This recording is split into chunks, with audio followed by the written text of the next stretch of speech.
Pemirsa, mendekati tutup tahun 2021, harga sejumlah komoditas bahan pokok di Buleleng mulai naik.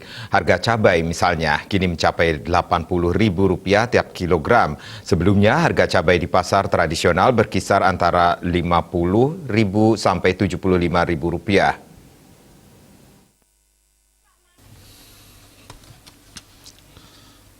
Selain itu, komoditas lainnya seperti jenis telur ayam ras yang sebelumnya Rp1.500 per butir naik menjadi Rp1.600 hingga Rp1.700 tiap butir. Minyak goreng curah yang sebelumnya Rp18.000 per liter naik menjadi Rp20.000 per liter dan minyak goreng kemasan harganya tetap Rp20.000 untuk 1 liter. Untuk daging ayam ras utuh harganya Rp38.000 per kilogram.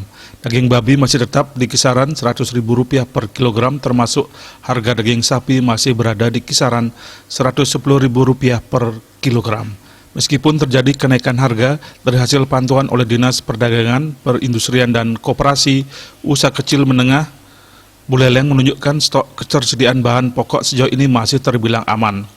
Kepala Dinas Dagprinkop UKM Buleleng, Dewa Made Sudiarto mengatakan sejauh ini pihaknya terus memantau harga barang pokok dan ketersediaan stok bahan pokok terutama mendekati akhir tahun 2021 ini.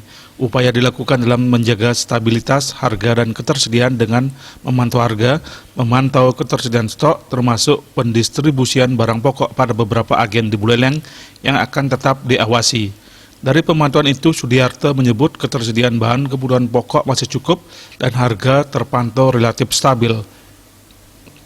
Mudiarto Bali Pos melaporkan.